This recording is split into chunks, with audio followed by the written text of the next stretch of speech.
Hello, everyone, and welcome to another episode. Most people in this world believe that democracy as it exists today in this world, even in the most free countries, mostly constitutes of voting once in 4 or 5 years for a political party and then having very little participation or say in the policies that are made, in the efficiency with which the government functions, in the data that is there in government files, and the decisions that are taken from those data. Most people in this world believe that democracy as it exists today in this world is flawed, but still, it's the best method we have today, so let's stay with it. Those who are in power and who are responsible for making a change to give out more power to common people have very little incentive to do so because it would mean diminishing their own powers and letting common people supervise them. However, some countries at some times have taken exemplary measures to give out power to common people so that they can question, scrutinize, and expose the work of powerful governments in an easy, meaningful manner. One very strong such policy has been right to information. Many countries in the world have implemented it with varying levels of effectiveness. But among them, India is one country which can take pride in the robustness with which it was implemented, which made India rank number 2 in the world in 2011, 2012, and 2013. Though its rank has slipped a bit, India still continues to rank one of the topmost in the world in right to information. Though the use of it has been very tiny, but the changes and impact it has made, even in that tiny use, has been incredible and phenomenal. In this episode, I'll try to bring to light what is right to information, some examples of what it has achieved so that we understand how powerful it is. What kind of implementation made it so powerful? And yet, why it has not been more widespread and solved more problems in India? And most importantly, why it is important for every citizen in India as well as every citizen in this world to know about it. Because making this model more improved and usable and spreading it across the world could be the answer to creating a fairer new world and making democracy progress in a meaningful way. So, what is the law?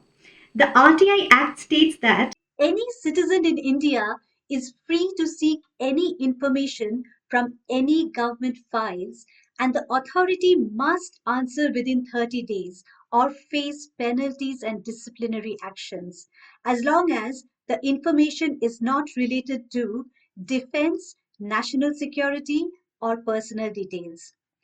The fee for applying is free for those below poverty level, and for all others, it is a nominal price of rupees 10. This law was brought in India in 2005 by the UPA government under Prime Minister Manmohan Singh as part of the Common Minimum Program that promised to bring a corruption free, transparent, and accountable government. A huge credit needs to go to the UPA government because this law actually exposed a lot of corruptions by the UPA government itself, some of which were later proved as baseless also. But still, the Manmohan Singh government let this law flourish and made India rank number 2 in the world for 3 consecutive years in terms of the effectiveness of its use. Also, most interestingly, this law was brought willingly by the Manmohan Singh government without any violent protests or unrest that forced the government to do so. The Right to Information Bill, sir, will bring into force another right which will empower our citizens in this regard and ensure that our institutions and their functionaries discharge their duties in the desired manner. I'll also mention here the people and activists who made it possible.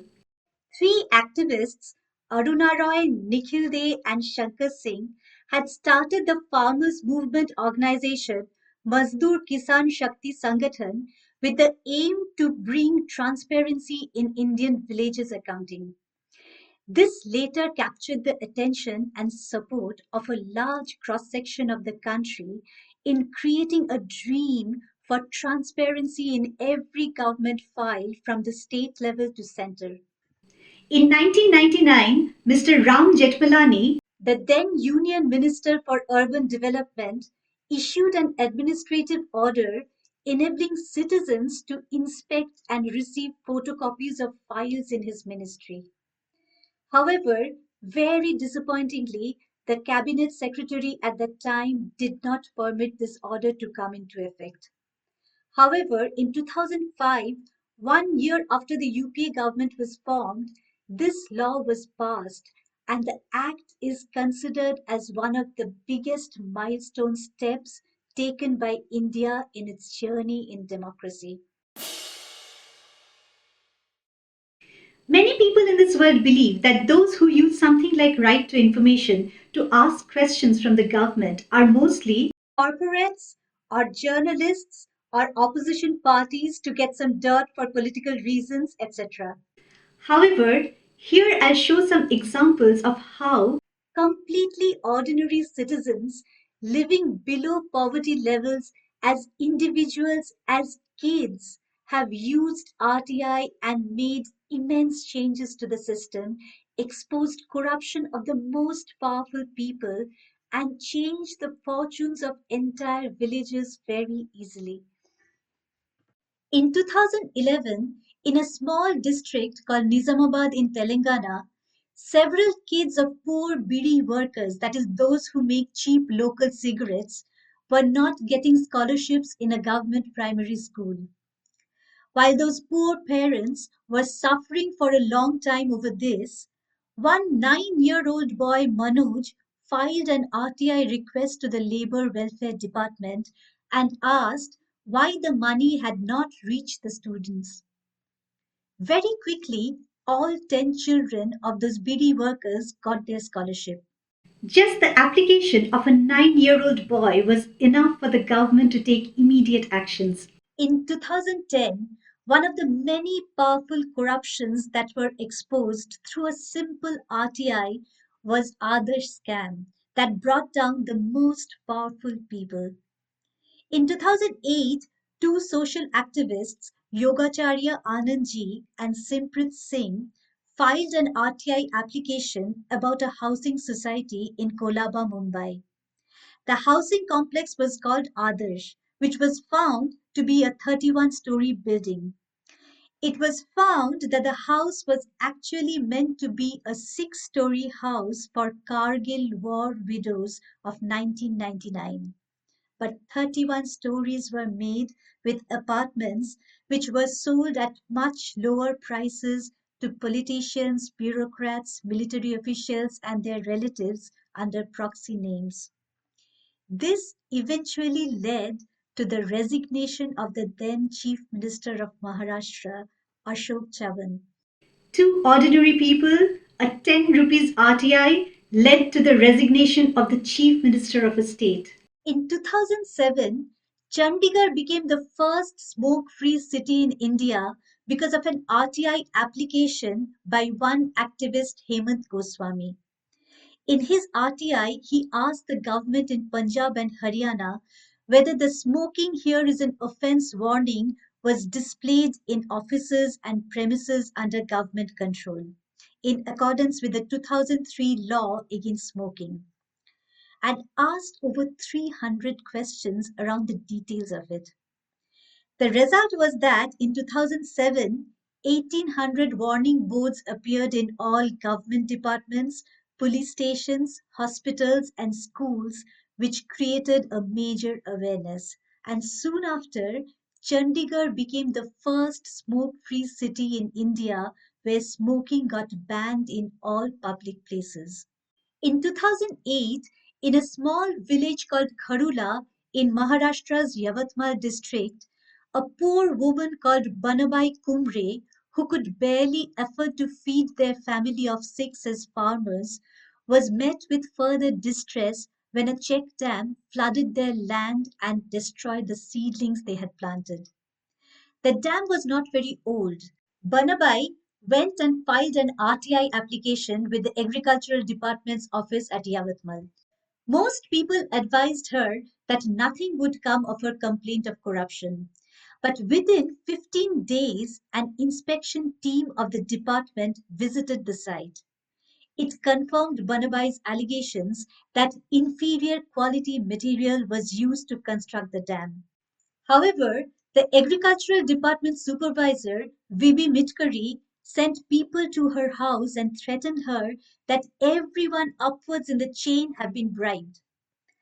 Unafraid of the threats, Banabai, old woman from a remote village, demanded a meeting with the then Chief Minister of Maharashtra, Vilasrao Deshmukh, based on her RTI.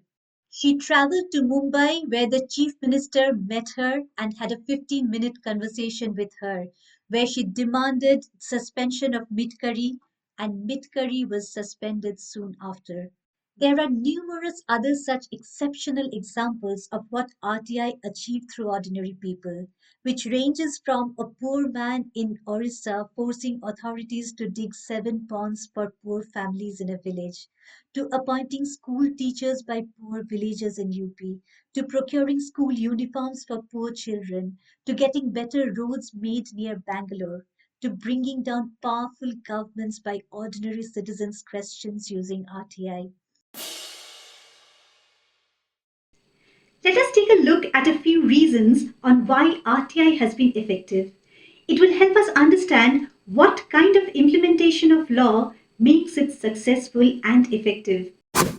Number one, within 100 days of enactment of the Act, every government administrative unit was mandatorily designated with a state public information officer or central public information officer, depending on whether it belonged to the state or center, who were responsible for providing information asked in the RTI and also assisting people in asking information through RTI.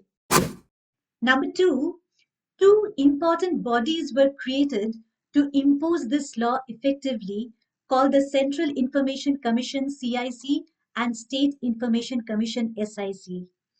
These entities were given the same authority as a civil court to force people to appear and give statement under oath. In case of not disclosing information or knowingly providing false, incomplete, or misleading information or destroying anyone's application, the CIC and SIC are bound to take disciplinary actions and slap fines of up to 25,000 on government employees. This created a fear among government officials, including very powerful ones, of getting exposed. And powerful government officials started fearing individual common citizens. Number three, Section 41A of the RTI Act made it mandatory that all public authority must keep all of their records properly classified, indexed, and made it binding for the Chief Information Commission to train government authorities to reply to RTI meaningfully with to the point answers and as much information as possible. This was a huge step towards stopping government departments from evading questions and making RTI applications meaningless. It is because of this that large numbers of explosive information about government have come to ordinary people's hands, irrespective of who they are and what is the stature of that ordinary man. Number four, the law enforces that the information must be given within 30 days from the date of receiving the application. If public information officer does not provide it within 30 days, the officer will be charged a fine per day of delay and could face disciplinary actions. Number five, if a department is unable to provide information that is asked, the responsibility is on the public information officer of the department to transfer the application to the relevant department within 5 days of receiving the application. If they transfer the application after 5 days, he or she would be fined per day of the delay. Number six, the cost of applying for an RTI is free for the poor and just 10 rupees for everyone else, so that it ensures that no one is stopped from asking questions to the government due to lack of money. So let us ask the question here. Have all problems in India got solved? And if not, why has RTI not solved more problems? Let us take a look at a few reasons here. Number one, ironically, the biggest reason why RTI has not solved more problems is the lack of knowledge by common people about RTI. And it could be because governments and political parties do not want to spread awareness about it. While millions get spent in advertising government schemes, there has hardly been any spending in promoting RTI.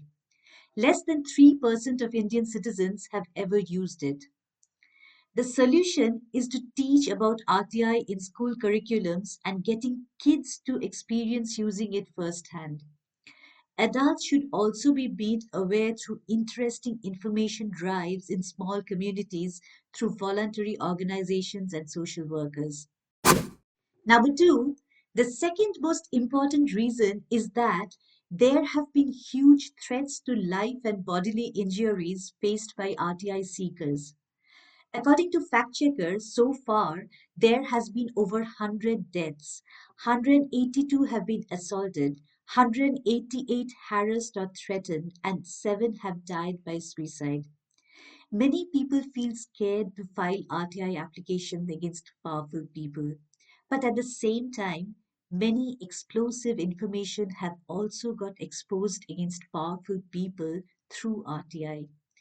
If more people participate, only then more demand would be there from people for more protection of RTI applicants.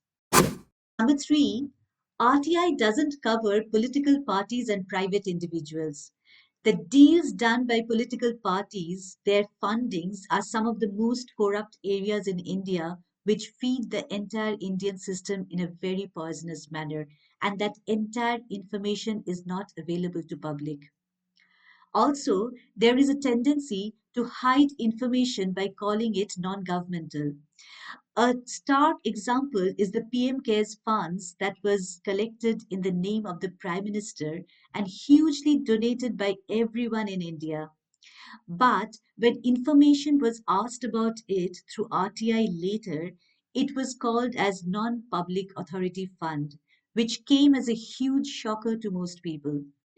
There are others where the government has refused to give information in the name of national security, like the details of the Rafale deal, which was hugely contested by notable lawyers like Prashant Bhushan.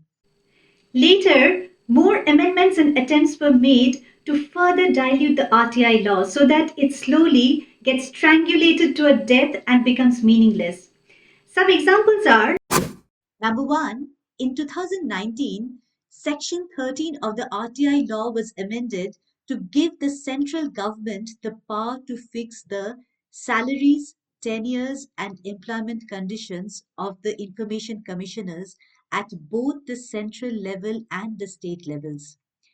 This step was hugely protested by RTI activists because now the Information Commissioner's activities will be completely controlled by the central government only. The central government can now reward those information commissioners who do not bring out data that exposes the wrongdoings of the central government with increased salary and increased tenures.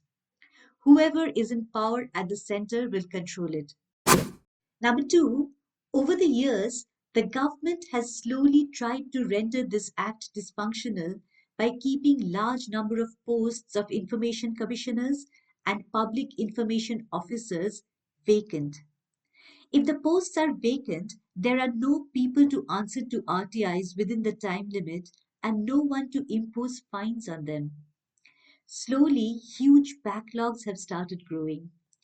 The initial mandatory 30 days for response slowly got eroded, and strict fines also got stopped from being imposed by information commissioners.